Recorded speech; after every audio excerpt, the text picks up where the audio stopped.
ఈ లోకం ప్రకారం ఏర్పరచబడినటువంటి ప్రభుత్వం నాకు ఇచ్చిన అధికారం చొప్పున నీకు బాప్తిసం ఇస్తాను. మొదటి ప్రశ్న, నీటిలో బాప్తిసం ద్వారా ఈ లోకానికి, ఈ లోక మర్యాదకు చచ్చిపోయి యేసుక్రీస్తు కొరకు మాత్రమే బ్రతుకుతాను అన్న నిర్ణయం, పరిశుద్ధాత్మను పొంది నూతన సృష్టిగా బ్రతుకుతాను అన్న నిర్ణయం తీసుకున్నావా?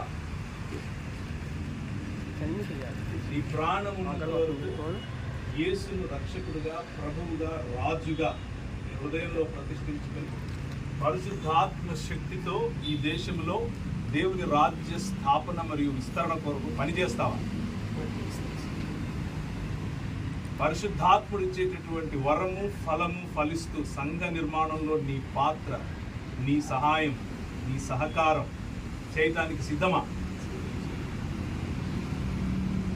జలములను వేరు చేసి నేలను తీసిన దేవుడు సృష్టి మాత్రమే కాదు, నిర్మాణకుణ్ణి అని చెప్పి, విమోచకుణ్ణి అని చెప్పి, ఫరో దగ్గర నుంచి నీళ్లను వేరు చేసి మార్గము తీసిన దేవుడు ఆ నీళ్లలోనికి దిగి నూతన సృష్టిగా బయటకు వచ్చి పరిశుద్ధాత్మ ద్వారా అభిషేకింపబడి అదే ఆత్మను నీకు ఇవ్వటానికి సిద్ధంగా ఉన్నాడు. ఆ ఆత్మను బాధింపక ఆయనను చెప్పినట్లుగా పని చేయటానికి సిద్ధమా? నువ్వు ఇచ్చిన సాక్ష్యమును బట్టి, ఉన్నటువంటి సాక్షులు వారి యొక్క సాక్ష్యమును బట్టి నిన్ను తండ్రి, కుమార, పరిశుద్ధాత్మలోనికి బాప్తిసం ఇస్తున్నాను.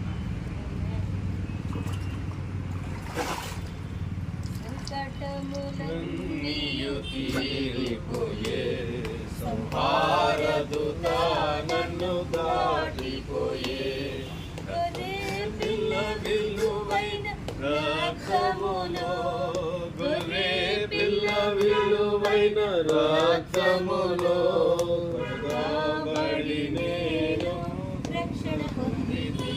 కృపగల తండ్రి, మీకు స్తోత్రము నాయన.